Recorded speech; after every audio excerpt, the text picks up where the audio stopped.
Pistotnig from the Austrian Center for Meteorology and Geodynamics. And I know that he is a fervent thunderstorm hunter and researcher.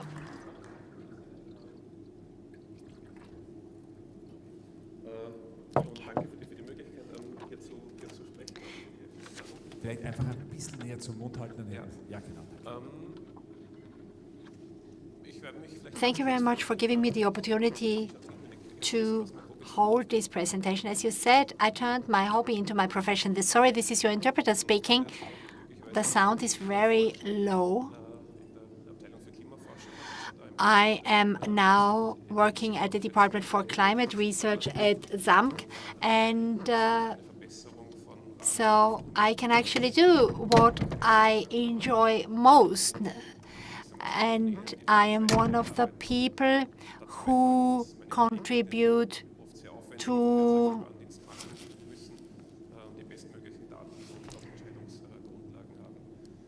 provide data that can be used for prediction. Normally, when we talk about hail prediction and when I offer training courses for my colleagues, then we take 1 day, sometimes 2 days, and deal with the current situation. So what is normally taught in 1 or 2 days must now be condensed to 30 minutes, but I still hope that I can share something that is worth taking home with.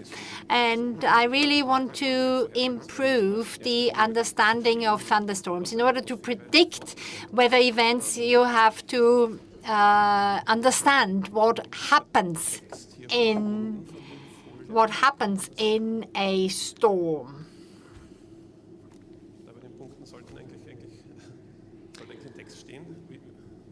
There was supposed to be text below these photos here. Ja, das ist natürlich relativ schlecht. Die Folien ohne Text werden wenig wert sein.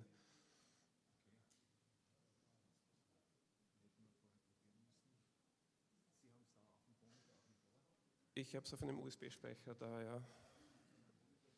Also am Monitor ist der Text auch nicht hier, nein. I am sorry, we seem to have technical problems. There is no text on the slides, so you can only see the photos.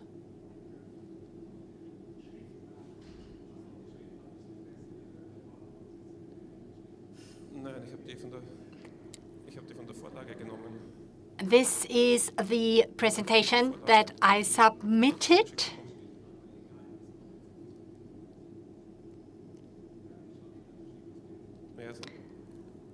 Maybe the sound engineers can help.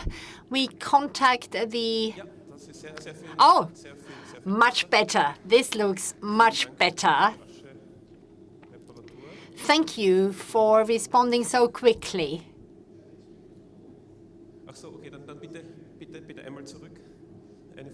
Okay, so I can now no longer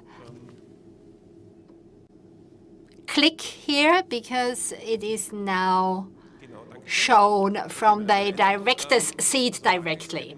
So, hail is one of the most damaging but also most spectacular weather phenomena, and damage to cars, to crops always amount to several millions or billions, and so huge economic damage that can be caused. So this is why it is so important that you have reliable prediction, because even ad hoc measures such as driving your car into the garage can prevent serious damage. Here we have some examples.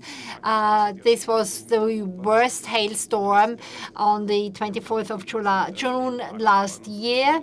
So here we see the hailstones in the middle, and then on the left-hand side we see the documented hailstone sizes and also the photo documentation of the fire brigades. So all in all it was 18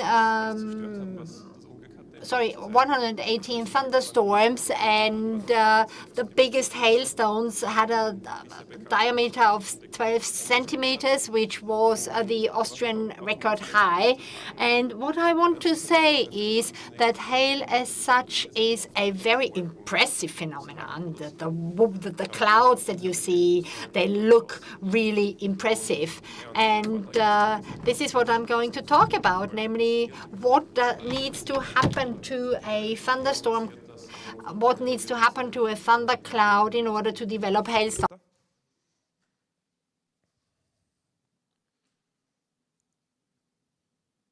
Danke. Ich habe als Starter gewissermaßen einmal bemüht oder habe überlegt, wie kann ich das I wanted to make sure that my presentation is simple to understand, also for somebody who has no idea of meteorology. So if he asked me, what does it need to brew a severe thunderstorms? Well, near the ground, the air must be warm and moist, and there need to be converging winds. And at 5 to 6 kilometers altitude, the air should be relatively cold and wind speeds high. So these are the conditions that help brewing such a miracle like the one that you see here on this photo. This was one of the most impressive thunderstorms that I ever noticed. This was on a mountain, and I was standing there on this mountain, and I was amazed and impressed and thrilled by what was going on, and so that I even stayed there and did not do what is recommended to do, namely to seek shelter. So, if we translate this simple language now into a more scientific one, then the ingredients would be described as follows.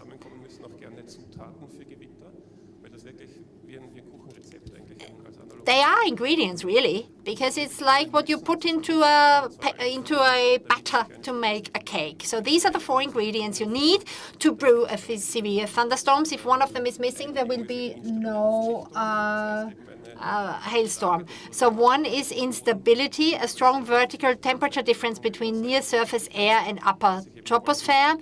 Then enough moisture that allows the condensation to clouds. Then the third condition that is needed that determines where and when a thunderstorm will break is a lift mechanism or several lift mechanisms. And the fourth ingredient is a vertical wind shear that will define whether a thunderstorm will be short or long.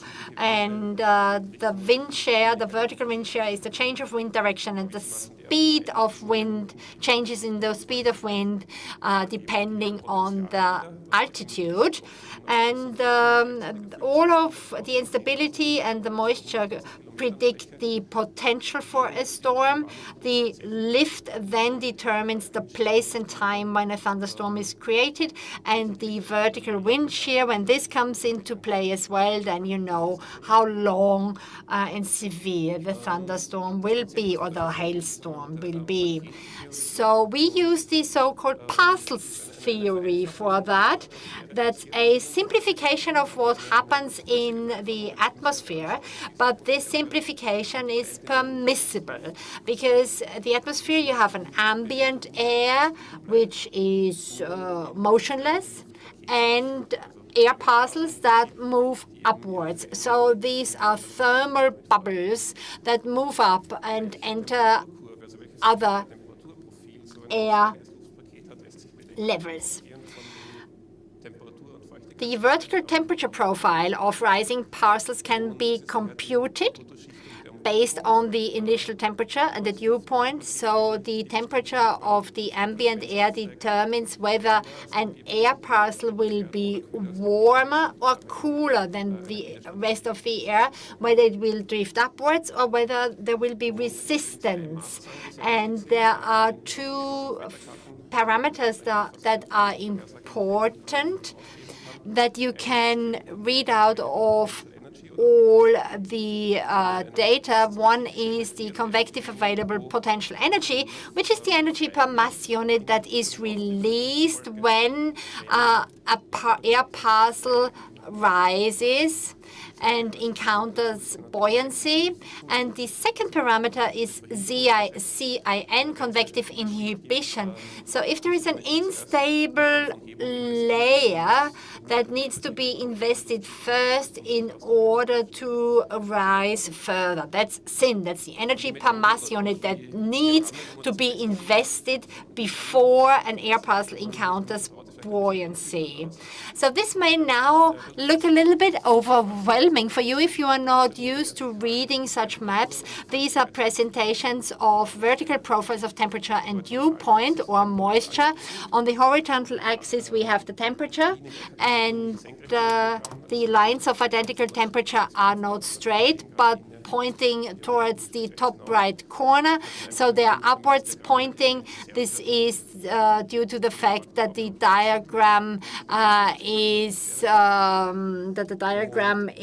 processed and edited in order to show that. So here the radiosonde diagrams, and here we have the pressures. This is 500 megapascal is at an altitude of 500 meters, and the number here in bold print is air pressure, and this is also something that we need to interpret the data. The important lines here are the bold lines. The blue, the black one that shows the ambient temperature, and the other black line here, the zigzag one, shows the dew point of the environment. And then the third line that's important is the gray one here in the middle that shows the temperature of the rising air parcels. All the other lines are just auxiliary ones that are needed before the other lines are depicted. So these are the three curves, the three lines that are the most relevant ones. I have two radiosondes here. Why will become clear now, namely on this slide, whether a parcel rises and meets buoyancy depends on the air temperature. The temperature difference. So converging winds near the ground will dampen the rise. There will be strong resistance to rising because there will be no convection. On the right-hand side, and I used this deliberately, this is the highest possible cape. This is the profile that is most indicative of a thunderstorm than anything else I've ever seen in Europe. And so this is an enormous thunderstorm potential here. So there is a rising air parcel that is warmer than the environment, and the buoyancy is strong. And if you look at the time, you see that there were only 2 days between these two radiosonde diagrams, and I used that, or I am using that, because I wanted to show that conditions can change within a few hours, and that conditions can vary widely, even in close proximities. So this is also what makes the prediction of thunderstorms so difficult.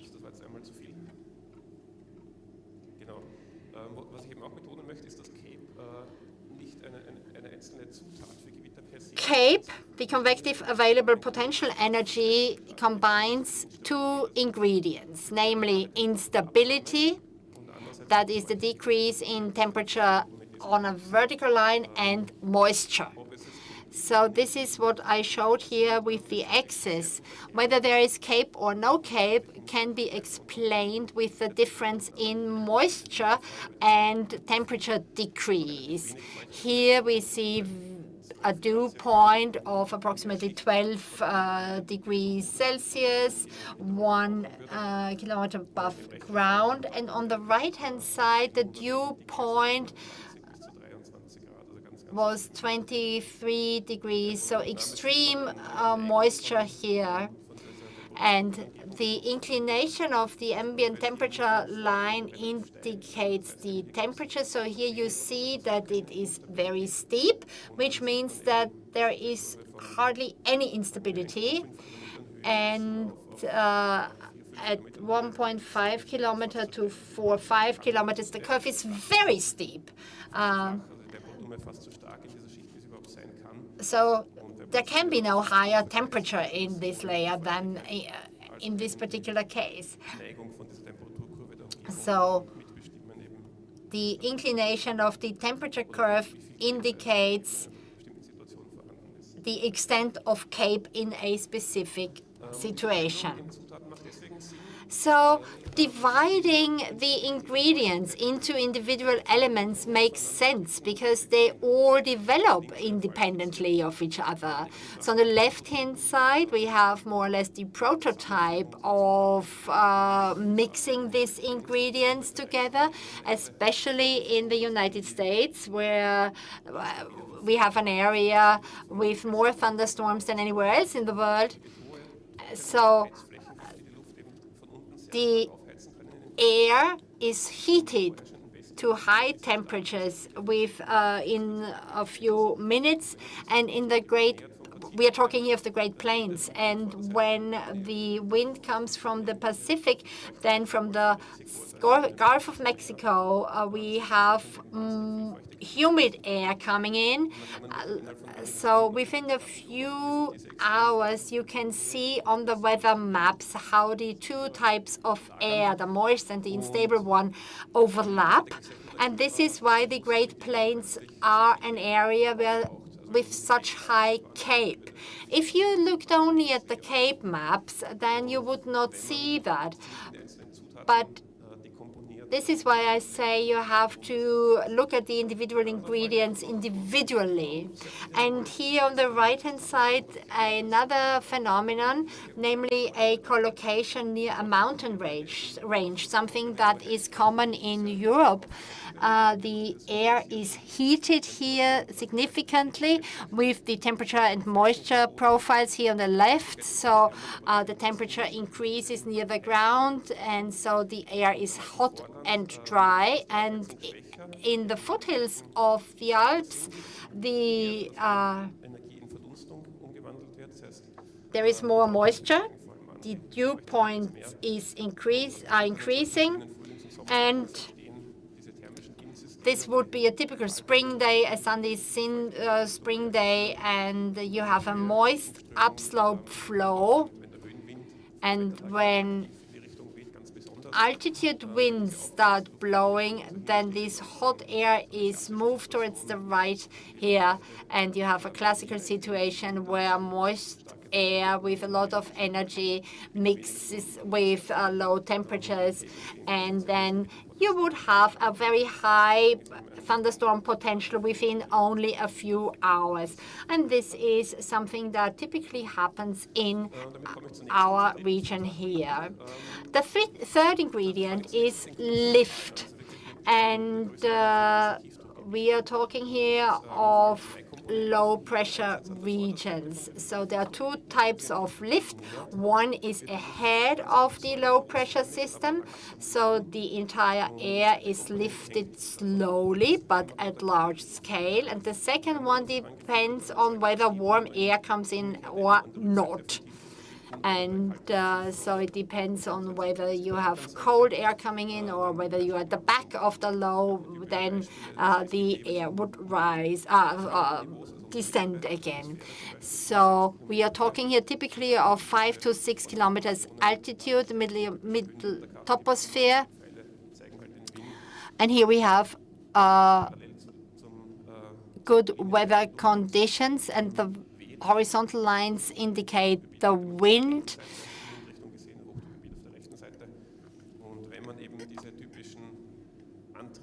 So if you consider the typical drives, and if you overlap the low pressure areas and the temperature, then you would have the typical patterns that you see here in the middle.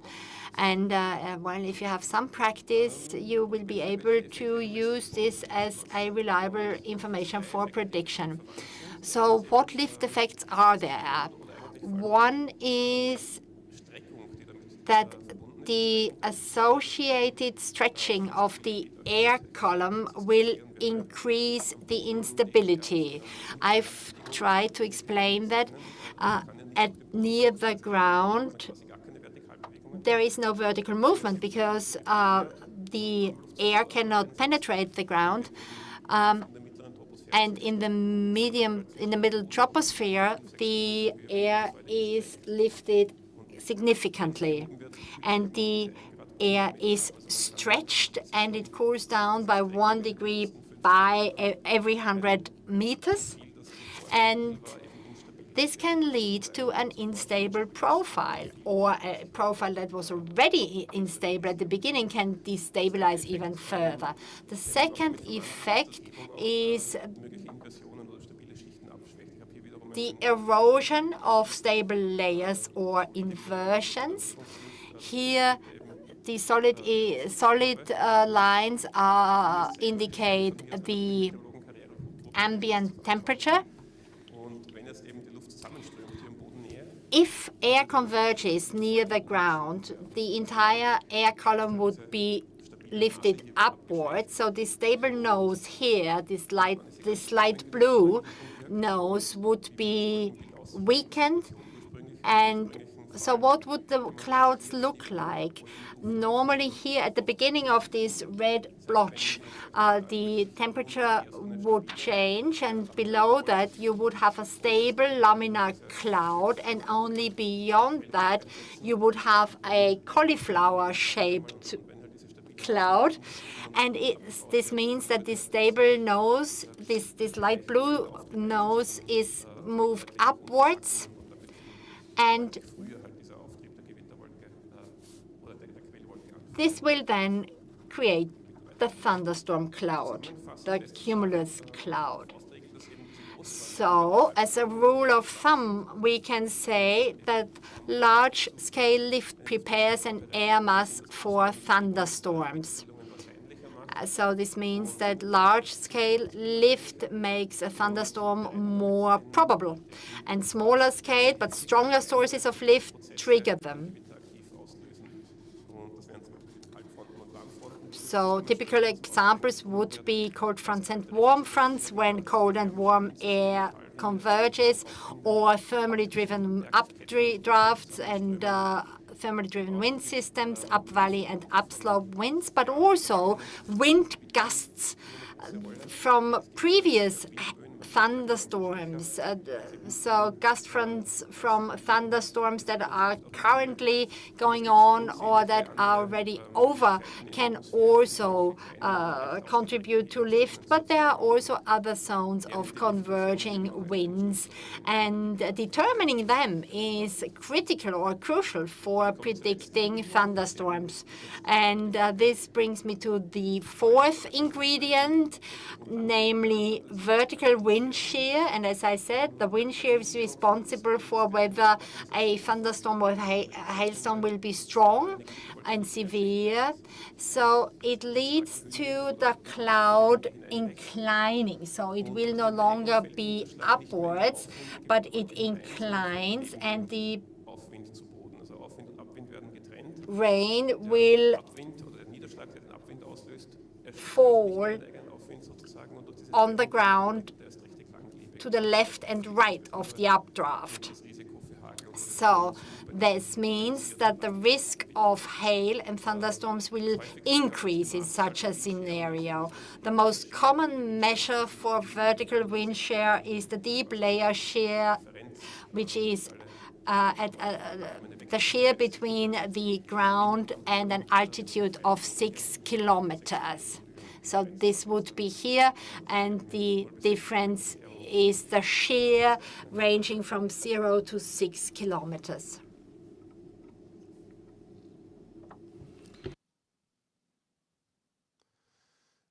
Hier habe ich probiert, in einer Tabelle typische Charakteristika von Gewittern gegenüberzustellen. Here I try to compare typical characteristics of thunderstorms. So I have typical parameters here. We usually use meters per second in meteorology. So here we have 20 meters per second. And this is a strong wind and a characteristical storm when the shear is low, is a single cell. So that's a single short-lived updraft. It grows up in vertical direction, and it's a short thunderstorm, a weak one, and then in the middle we have moderate wind shear, and this is a situation where multicells would normally develop. And in this case, we have several updraft pulses. And so the precipitation and the cold air will be in the ground, and then the next updraft will be created. So this is a typical cloud picture that you would have. On the left-hand side, the old part of the cloud, and on the right-hand side, the new ones in this photo. And so there will be repeated updraft pulses on a preferred side. And the queen of thunderstorms are supercells. They have continuous updraft stream on one side, but they can also be rotating. So it will not be repeated pulses like in the middle column, but it's continuous updraft streams. And these updraft streams can even rotate along a vertical axis, around a vertical axis, and it creates like a screw effect. And so the rotation is developed by the tilting of this vortex that is created through the wind shear. And I will have more photos of supercells later. The pressure also plays a role here. So the supercells are accelerated upwards by local pressure perturbations. So this is a dynamic effect. So the air is actually sucked upward. And if we compare that to something else, if we compare it to an engine, a single cell would be the ignition of an engine. A multi-cell would be an engine where only 4 of 6 cylinders work, and a supercell would be a powerful engine where there is constant motion, where all cylinders work at the same time. So supercells are the main causes of large hailstone because the hailstones have more time to grow. Oh, I forgot one effect, namely rotation. Rotation keeps the updraft compact. I forgot to mention that earlier. So when it is compact, it is also stronger. And the third effect are these pressure perturbations. So you have a high and a low. The low is at a higher altitude, and the air will be accelerated dynamically upward. And on the right-hand side of this photo, you see that also the downward wind will be accelerated. And so hailstones may be ejected upward, but they may make a curve and fall down again behind the cloud. And in this case, they can grow to really huge damaging size.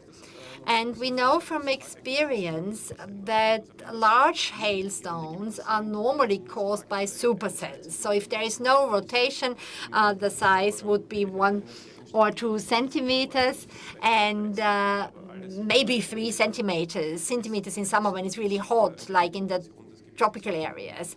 So the size depends on rotation, and the prediction of large hailstones that are very damaging is very reliable when you have a supercell and a lot of rotation. But there are various failure modes as well. Not every overlap of cape and strong vertical wind shear will produce a storm. So, because this means that there is no lift. And strong vertical wind shear not only favors supercells, but also thunderstorm lines. And even if a supercell develops, it must not necessarily produce large hailstones. So there is a variety of failure components. And I developed a storm forecast method. So I called it the Pistotnig method with, please take this with a pinch of salt. I showed it to my colleagues, and some of them said that it actually works, and it is quite good. So when I was given the task, I was afraid that I wouldn't manage it. I simply looked at what I am doing. So what I do when I am hunting a thunderstorm, what do I do in order to see something but still be safe?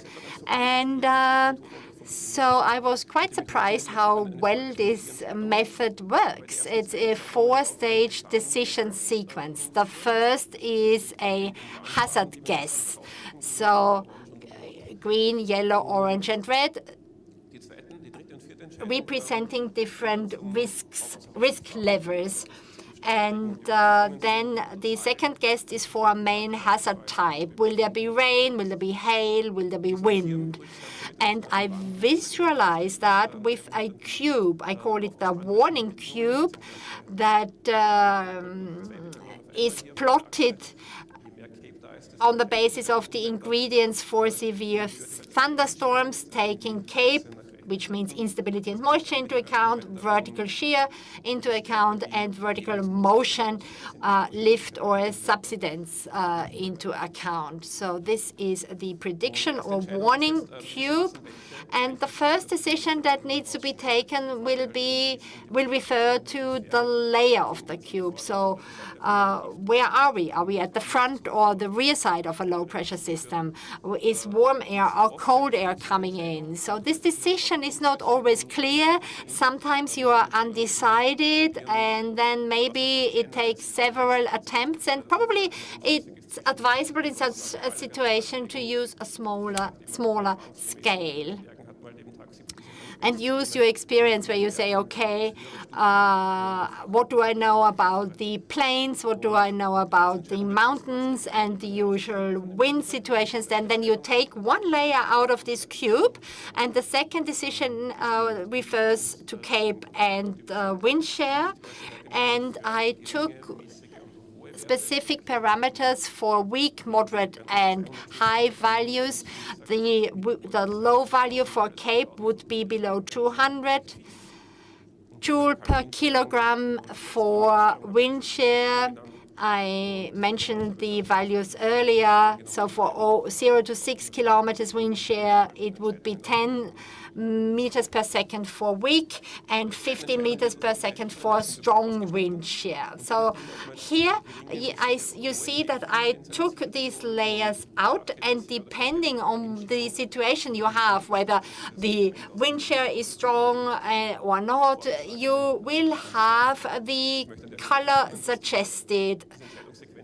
So I would like to underline that I kept this system so as simple as possible because I wanted to create trust in it. So for my forecast buddies, it should be possible to predict a thunderstorm within a few seconds.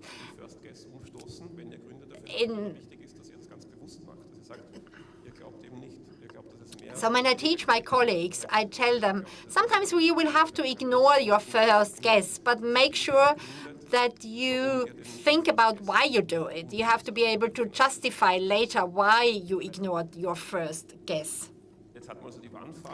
So this brought us the warning color, and now we move on to the risks. So will it be hail or will it be extreme precipitation? So wind shear is a main determining factor. So wind shear favors hail compared to rain, especially between 2 and 4 kilometers of altitude. It is important. If it's lower, then it's not so important anymore. It's more the lower troposphere where the temperature reduction average counts. So the stronger it is, the more hail is favored, and the weaker it is, less it is favored. So how strong will the storms be, and will they occur one after the other quickly? This will, of course, increase the risk of strong rains, or the other extreme would be that the thunderstorms are rectangular to the wind, so every thunderstorm is individual and they do not influence each other, but have their own individual development. Generally, these are three decisive factors where you can see would you rather put it on the left side with the main risk of heavy rain, or on the right side with the main risk of hail and or wind. So, and then the fourth decision is the main risk hail or wind. So depending on what you think you look into, will those be supercells, so locally limited storms, or large thunderstorms with a long thunderstorm line? For large thunderstorm lines, we need linear lift mechanisms, a cold front where an unstable air mass influences the conditions, and also dry air can have a favorable effect on thunderstorms, because if the difference between the ground and the thaw point is it depends on this difference how much evaporation we have, and this means that winds will be nearer the ground, which means that the thunderstorm could develop into a thunderstorm line. And then the third condition is, are you in the middle of the mountains or at the edge of the mountains? So here, at the edge of the mountains, we can often see how high the tops of the clouds actually are and what the temperatures are. Wind shear might also favor storms if they are in low altitude, because then downdrafts will transport wind towards the ground, and this also favors the formation of front lines for the thunderstorm. So we also have a resolution of less than 5 kilometers. They are now a standard. They are now the norm in weather prediction. They are really important, because if you use a high-resolution model like that, then you can see and you can see thunderstorm lines in this model. Then you can be quite sure that you have a risk of wind. So you have these 4 or 5 decisions to take to see what your risks are. So you get a decision that tells you whether you are on the left side or on the right side here. You could be very much on the right side, or you could be somewhere in the middle, but at least you get a first impression of where you are approximately. Okay, this is almost the end of my presentation. Just one more slide about observing, monitoring, which is what the pilots need to do, of course. How to detect supercells. If you observe them, you can often see a rotation. So sometimes if it's a really big supercell, then it can turn within 1 minute, a full rotation within 1 minute, so that you can really see with the naked eye. And then you can also have upwards dynamics, and that means that the supercell is like a plate or like a UFO. And because of the upwinds, of the updrafts, you can have laminar clouds forming, which means that the ambient air would actually not have any updrift, but the laminar clouds form. So then there's also a rotational signal from Doppler data. That's a bit difficult to get in Austria, but you could see the rotation directly in this data. So you can see the warm, humid air streaming into the thunderstorm, and then you have an area where there's not precipitation yet. And in this area, we call a hook echo. And if that's at 2 or 3 kilometers altitude, then you have a very characteristical hook echo, or an echo nose, as we call it. So if you have a bit of an experience, then you can fairly easily identify these kinds of phenomena. But if you only have if you don't have this data, then you could observe maybe a V shape and take this as an indication. And the highest intensity would be at the tip of the V, and there would be fewer precipitation on the other sides of the V. And supercells have the faculty of being quite different from their surroundings. So if you observe that in the air, then this is a good indication too that you are dealing with supercells. So I have some take-home messages for you. So to sum up everything on one slide, large or very large hail forms mainly or exclusively in supercells. 3 requirements are necessary. That's and organized instability, moisture and lift. Organized thunderstorms require a force necessary condition, that's enhanced vertical wind shear.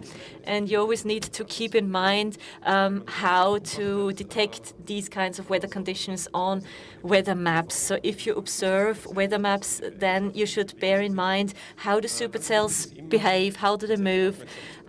It's important to always be aware that you need to compare the data with your measurements, because if the winds deviate from the indications, then you also have an indication that you can expect more or less of a thunderstorm. So often the problem is actually that we have enough information, but we don't have enough time to understand it. So if there's a lot of thunderstorms, the people who observe them really are at the limit, because they have so much work to do, people calling in all the time, so they can't actually make use of all the data they have at their disposal because they don't have enough time. So just keep observing the weather and don't be surprised.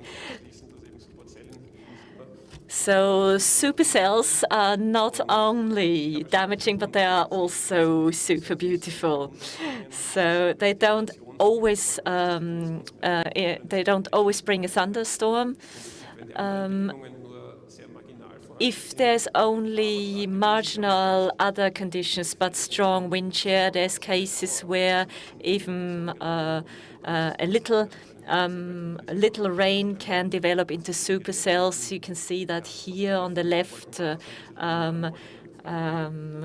plate-shaped clouds, and here are 2 other examples of hobby photographers who share their pictures with us. You can see how a very small cumulus cloud, a very small thunderstorm cloud, develops into a storm, and turns. So, thank you very much. This was the end of my presentation. Thank you very much, Mr. Pistotnig. It's nice to look at, except if you're a hail mitigation pilot. Have you ever flown in a plane? I would like to accompany a hail mitigation pilot at some point. Okay, we should really invite you because you are very enthusiastic for thunderstorms. So our pilots are already nodding. They are happy to take you on board. So you are an enthusiastic thunderstorm researcher. Does that mean you observe them, or do you also go outside in order to feel them? Well, I would say if I think there's a really spectacular thunderstorm coming, then I actually go there and try to get a really good look at the thunderstorm. I don't want to go into the thunderstorm. That's dangerous. I want to be at the spot which is still safe, but which gives me a really good perspective of the thunderstorm. Of course, I don't want to go in directly. It helps me a lot in my everyday work to go outside, look at thunderstorms, because this actually teaches me practical things for my work. So I don't want to stay in front of a screen all day. For me, this is also a bit playful. It's a bit like geocaching, where people look for treasures with GPS data. And for me, it's thunderstorm clouds and how they look. So that's my treasures. But they are very spontaneous, so I need to be in the right place at the right time, and I need to be to have the right perspective on the cloud at the right moment. And I can really feel this playful character also of my work there. I hope that you will be able to keep this enthusiasm. I will. Thank you very much. I think there are no other questions, so I think people are still in awe about what you presented here, so thank you very much. Thank you also I would also like to thank the organizers who make sure our presentations go live and I think you really have earned your lunch break. We have our lunch break now until